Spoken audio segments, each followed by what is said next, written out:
ইমান বাড়ার দ্বিতীয় নুসখা আল্লাহ পাক কোরআন শরীফে দিয়েছেন, সেটা হলো কোরআন। সেটা হলো কি? কোরআন।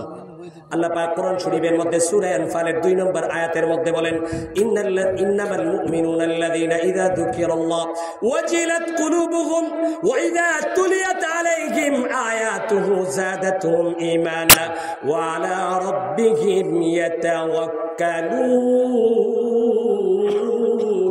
আল্লাহু আকবার।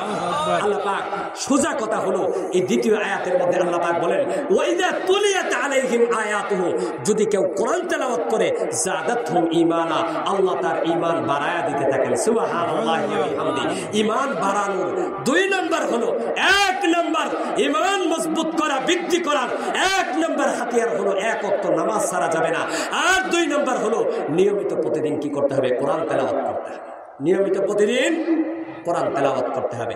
আমাদের তো অবস্থা এরকম হয়ে গেছে, আজকে মুসলমান নামে মুসলমান, আজকে এমন অবস্থা হয়ে গেছে, কোরআন যে ঘরের উপরে, যে ঘরের মধ্যে যে এক কপি আইনা তাকের মধ্যে থইছে, মাকড় আসা পয়রা ময়লায় একেবারে স্তূপ জমে গেছে কোরআনের উপরে।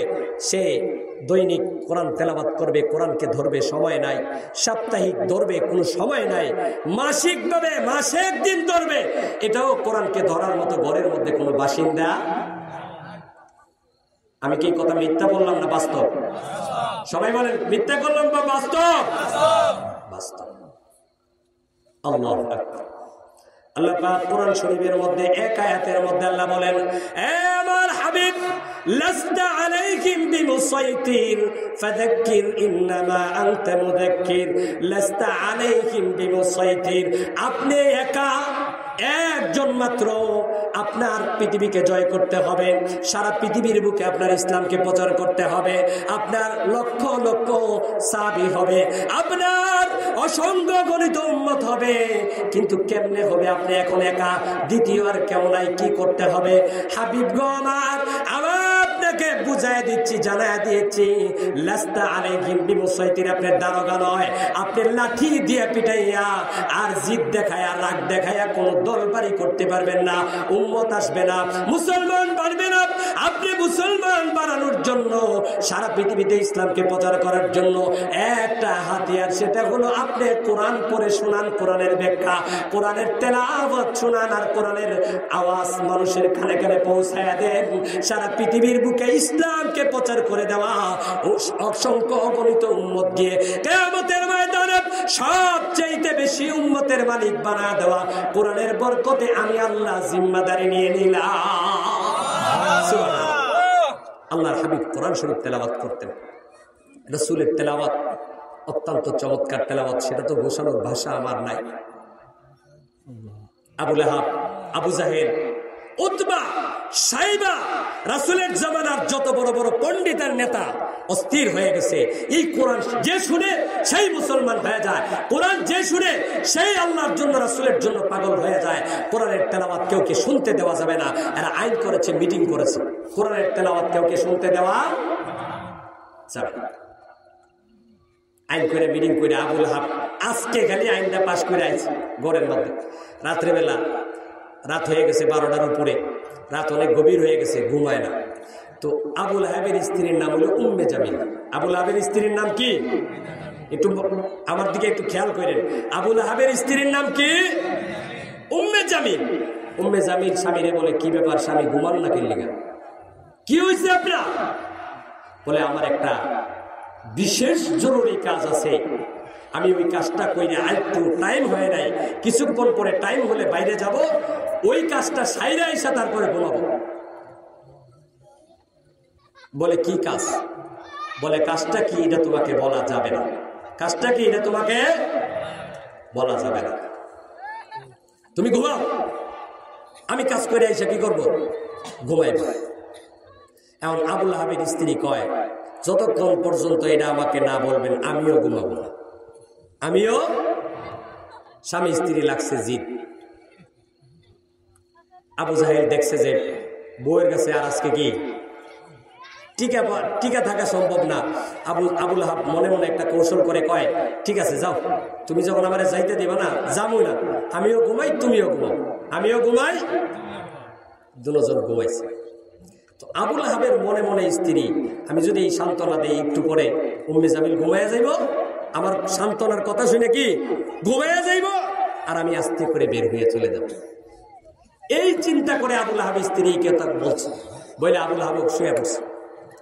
একটু পরে 10-15 মিনিট পরে দেখে যে উম্মে জামিল মোটামুটি ঘুমায় গেছে। উম্মে জামিল মোটামুটি কি ঘুমায় গেছে, কিন্তু আসল কথা হলো উম্মে জামিল ঘুমায় না।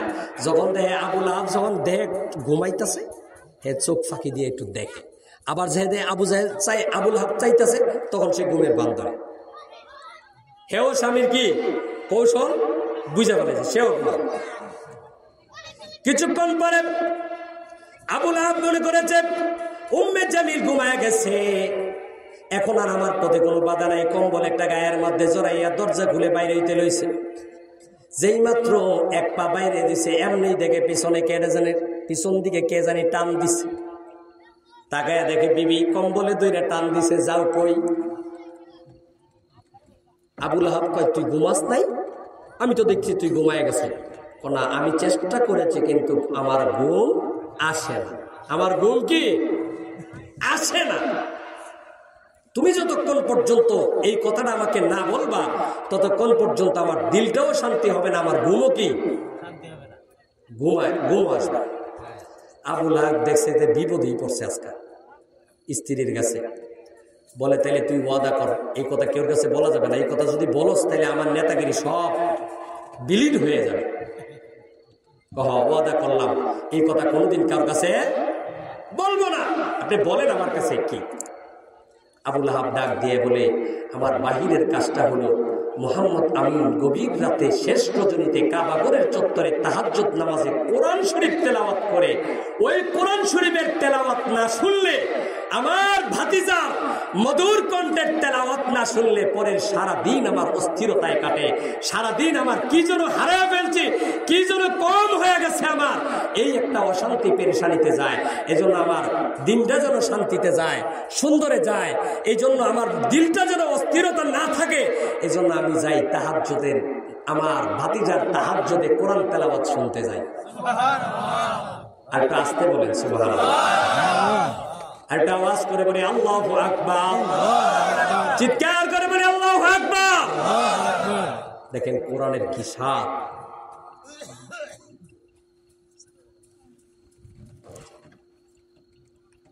কোরআনের কি স্বাদ, সুবহানাল্লাহ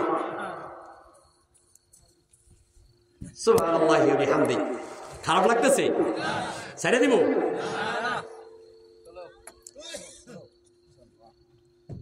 আবুল আহাবের স্ত্রী উম্মে জামিল কয়, স্বামী গো, সত্য হলেও তোমার কাছে বলতে হয়, তোমার যে রূপ আমারও একই রূপ। একটা আওয়াজ করে বলে আল্লাহু আকবার। তোমার যে রূপ আমারও কি। তুমি যাও তাহাজ্জুদে কোরআন তেলাওয়াত শুনতে, আর আমি যাই প্রতিদিন মাগরিবের পরে, যখন উনি গড়ের মধ্যে যখন নফল নামাজে কোরআন তেলাওয়াত করে, আমি গড়ের পাশে দাঁড়াইয়া গড়ের মধ্যে হেলান দিয়া দিয়া কি করি, কোরআন শরীফ তেলাওয়াত। সুবহানাল্লাহি ওয়া বিহামদিহি। স্বামী কই, বলস কি? আমি হইলাম এলাকার নেতা, আমি আইন করছি, কোরআন শরীফ শুনুন যাব না? তুইও শুনস, আমিও শুনি। এই কথা যদি এলাকার মানুষ জানে, আমাদেরকে জুতা পেটা করে এলাকার থেকে বের করবে। সর্বনাশ হয়ে গেছে। আল্লাহু আকবার। কোরআন আমার রাসূল না জানি কি মধুর কণ্ঠে তেলাওয়াত করতেন। সুবহানাল্লাহ সুবহানাল্লাহ। এটা ছোট্ট কথা মনে পড়ে গেছে, কারি আব্দুল বাসেতের জীবনের একটা ছোট্ট অংশ মনে পড়ে গেছে।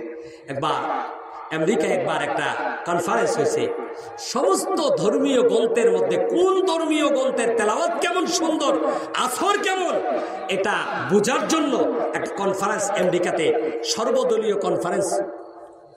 এটা আমাদের অনেক আগে এরশাদের জামানায়। ওই কনফারেন্সের মধ্যে সব ধর্মীয় গ্রন্থ তেলাওয়াত করা হবে। সব ধর্মের ধর্মীয় পণ্ডিতদেরকে এক একজন করে বড় বড় পণ্ডিতকে ডাকা হয়েছে। তো আমাদের মুসলমানদের পক্ষ থেকে দাওয়াত দেওয়া হয়েছে কারি আব্দুল বাসেত। কারি আব্দুল বাসেতকে দাওয়াত দেওয়া হয়েছে। মিশরের কারি আব্দুল বাসেতকে দাওয়াত দেওয়া হয়েছে। তো ওখানে বিচারকরা নাম্বার দিবে, বিচারক নিয়োগ করা আছে, রেড সিগন্যালও আছে। 10 মিনিট করে সবাই টাইম দিবে, 10 মিনিট হইলে লাল বাতি জ্বালাবে, সাথে সাথে কি শেষ, ক্রস করা যাবে না। এখন মোটামুটি বেশ অনেকগুলো ধর্মগ্রন্থ পাঠ করা হয়েছে। আমাদের আব্দুল বাসির সাহেবের সিরিয়াল আসছে, তো কারি সাহেব তো যখন ওনার কইছে 1 2 3 শুরু হয়েছে, তো উনি প্রথম মোশন নেওয়া শুরু করছে। একটা মোশন কারি সাহেবরা দেখবেন একটু সাজ, একটু মোশন কেরাত কোয়ার লাগে, একটু প্রস্তুতি হইতে একটু সময় লাগে। দেখা যায় যে মোশন নইতে নিতে 1 মিনিট শেষ। মুসলমান যারা ছিল এরা সবাই অস্থির হয়ে গেছে। হাই হাই হাই হাই, এটা কোন হুজুরের দাওয়াত দিছে? সময়ের গুরুত্ব বুঝে না। হ্যাঁ, ওনারা কে লেগে দাওয়াত দিছে? আর কি মোল্লা আসছিল না দেশে? মুসলমানের শরীর কি হয়েছে? গরম হয়ে গেছে। মুসলমান এরপরে উনি হাক করে যে একটা হাজে করছে, আর 1 মিনিট নেই। কারি সামনে দেখবেন হা করে শ্বাস নেয়, পেট্রোল নেয়, লম্বা একটা টান দিতে হলে একটা হা করে ভিতরে কিছু কি হাজে করছে, পেট্রোল নিতে নিতে আর 1 মিনিট কি। মুসলমানরা কয় হাই হাই, মাথা নিচু করে মুসলমানরা কয় আজকে ইজ্জত নিয়ে যাওয়ান, আজকে ইজ্জত নিয়ে যাওয়ান যাইব না। যখন কারি আব্দুল বাসিত 2 মিনিট পরে বিসমিল্লাহ তেলাওয়াত করে যখন কোরআন শরীফ পাঠ করা শুরু করে দিয়েছে, যখন তেলাওয়াত শুরু হয়ে গেছে, এমনিতে সমস্ত বিচারকরা তাদের হাতের কলম ফালাইয়া কারি আব্দুল বাসিতের দিকে পাগলের মতো মুগ্ধ হইয়া তাকাইছে। কলমের কথা তারা ভুইলা গেছে। আরো জোরে বলে আল্লাহু আকবার। এবার রেড সিগন্যাল যে ব্যক্তি দিবে, কারি আব্দুল বাসিতের কেলাওয়াতের মজা এসে মজার মধ্যে এমন ভাবে ডুব দিছে, কি সিগন্যাল আর কি রেড আর কালো কিছুই তার মনে নাই। শুধু আকাশ পাগলের মতো পাখির মতো তাকাইয়া শুধু তেলাওয়াত শুনতেছে। শ্রোতারা কিসের মুসলমান, কিসের হিন্দু, কিসের বৌদ্ধ, কে জিতবে কে হারবে কিছুই মনে নাই। কোরআনের সুরের সাথে এমন ভাবে সবাই হারায় গেছে। 10 মিনিট 20 মিনিট নয়, 2 থেকে 3 ঘন্টা পার হয়ে গেছে। সুবহানাল্লাহ। আব্দুল বাসিত 3 ঘন্টা পরে উনি বলে সাদাকাল্লাহুল আযীম। এই 3 ঘন্টা পরে উনি যখন সাদাকাল্লাহুল আযীম কইছে, তখন এরা মনে করছে মনে হয় 20-30 মিনিট গেছে। গরিব দিকে তাকায়া দেখে 3 ঘন্টা নাই। কয় ঘন্টা নাই? 3 ঘন্টা নাই। কারি আব্দুল বাসিত তো বুঝে ফেলেছে অবস্থাটা কি। 3টা ঘন্টা গেছে, এর ভিতরে রেড সিগন্যাল বাজলো না, এর ভিতরে কেউ একটা কথা বললো না। উনি কি করছে? আল্লাহর নাম নিয়ে ওখান থেকে উঠে পড়ছেন, উনি যাইতেছেন। এমন সময় কয়েকজন খ্রিস্টান যুবক গিয়ে পিছন দিয়ে থাপ করে ধরছে। ও কারি আব্দুল বাসিত, কোথায় যান? যায়েন না। কি শুনাইলেন আমাদেরকে, কি মজা লাগাইলেন দিলের মধ্যে। আমাদের দিল চেঞ্জ হয়ে গেছে, অন্তর পরিবর্তন হয়ে গেছে। এই কালামের মজা কোনোদিন বুঝি নাই, কোনোদিন দেখি নাই। আর দেরি নয়, আমাদেরকে পড়ায় দেন লা ইলাহা ইল্লাল্লাহু মুহাম্মাদুর রাসূলুল্লাহ। একটু মুহাব্বতের সাথে আওয়াজ করে সকলে বলেন লা ইলাহা ইল্লাল্লাহু মুহাম্মাদুর রাসূলুল্লাহ। জুড়ে জুড়ে বলি সাল্লাল্লাহু আলাইহি ওয়াসাল্লাম। একজন নয়, 2 জন নয়, 3 জন নয়, 80 জন খ্রিস্টান যুবক সাথে সাথে আব্দুল বাসিতের হাতে হাত রেখে কালিমা পড়ে খ্রিস্টান থেকে মুসলমানে চলে আসছে। আল্লাহু আকবার। আব্দুল বাসিতের তেলাওয়াতে যদি এত স্বাদ হয়, আমার নবীর তেলাওয়াতে না জানি কত স্বাদ ছিল। আল্লাহ, এটা বোঝানোর মতো ভাষা আমার নাই। স্বামী গো, আপনার যে রূপ আমারও সে রূপ। আপনি তাহাজ্জুদে তেলাওয়াত শুনেন আর আমি বাদ মাগরিব তেলাওয়াত শুনি। আবু লাহাব কয় খবরদার, এই কথা যদি এলাকার মানুষ জানে, তোর খবর আমার খবর যদি এলাকার মানুষ জানে, নেতাগিরি তো দূরের করা, জুতা দিয়ে পিটাইয়া এলাকা ছাড়া করবে। তাহলে আপনি কি যাইবেন? যাওয়ানি লাগবে। এটিও কয়, আবার কয় কি যাওয়ানি লাগবে। যাইতে হলে আমিও আছি, আমিও যাবো আপনার সাথে, আমার না নিলে যাইতে দিব না। তো এক কাজ কর, হ্যাঁ আবুল আহাব একটা কম্বল লইছে আর বিবিরে দিছে 2টা কম্বল। তুই এক কাজ কর, মাথাটাতে সব ডেকে অনেক, খালি চোখটা বাইর করিয়া মাথাটাতে সব, যদি ভাই সাজ কেউ সাথে মোলাকাত হয়ে যায়, জানে এই কথা বুঝতে না পারে, খবরদার যা কথা বলার আমি বলবো, তুই কিন্তু মুখ খুলবি না। তুই কিন্তু কি মুখ খুলবি না।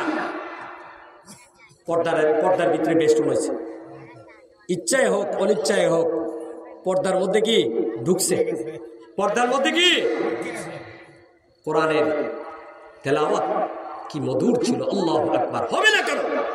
আপনি দেখেন কোরআন শরীফ খুলেন, ওয়াশ-শামসি ওয়া দুহাহা ওয়াল কমারি ইযা তালাহা ওয়ান নাহারি ইযা জাল্লাহা। সূর্যের নামে আবার আল্লাহ সূরা নাজিল করেছেন, বহু তত্ত্ববহুল আলোচনা করেছেন। আপনি যে আয়াত পড়বেন সেই আয়াতের শেষে হ দিয়া, হা আরবি ভাষায় হা দিয়া আয়াত শেষ করা হয়েছে, তাও আবার আকারের উপরে। প্রত্যেকটা লাইন, প্রত্যেকটা আয়াতের শেষে হা দিয়া শেষ করেছে, আবার আকার দিয়া শেষ করেছে। হা আকার, হা আকার, হা জবর, আরবি হলো হা জবর, বাংলা হলো হো আকার। আপনি এমন কোন কবিতা বের করতে পারবেন না, ইংলিশ হোক বাংলা হোক, পৃথিবীর যে কোনো ভাষায় হোক, যেই কবিতাটা শুধু এ দিয়া শেষ হয়েছে, অথবা যেই কবিতাটা শুধু বাংলাতে ক দিয়া শেষ হয়েছে, সাত শেষে সবসময় আকার থাকবে, এমন কোন কবিতা আছে? কথা বলেন, আছে? আপনি আরেক সূরায় যান, আলাম নাশরাহ লাকা সাদরাক, আল্লাহ শুধু কাফ দিয়ে শেষ করছে, আলাম নাশরাহ লাকা সাদরাক ওয়া ওয়াদা'না আনকা বিজরাক আল্লাযী আনকাযা যাহরাক ওয়া রাফা'না লাকা যিকরাক। যে আয়াতই পড়ি শেষে খালি কাফ, আবার কি সাকিন, কাফ সাকিন। এইরকম সুন্দর কবিতা বাংলাতে দূরের কথা, ইংরেজিতে দূরের কথা, পৃথিবীর কোন ভাষায় কি এত বড় সূরা নাযিল করছে। সূরা রহমান আপনি পড়ুন, আর রহমান আল্লামাল কুরআন খালাকাল ইনসান আল্লামাহুল বায়ান। যে আয়াতেই পড়বেন আয়াতের শেষে খালি নুন আর নুন, আর নুনের উপরে সাকিন দিয়ে শেষ করা হয়েছে। হয়েছে কিনা? সুতরাং আমাদের এই কোরআনের মতো, আমাদের এই ধর্মীয় গ্রন্থের মতো আর কোন দ্বিতীয় গ্রন্থ পৃথিবীতে আছে? আওয়াজ করে সবাই বলেন, আছে? নাই। আল্লাহ যে এরকম কিতাব আমাদেরকে দান করেছেন, আমরা খুশি না বেজার? অল্প না বেশি? বেশির মতো আওয়াজ করে চিৎকার করে বলি আলহামদুলিল্লাহ।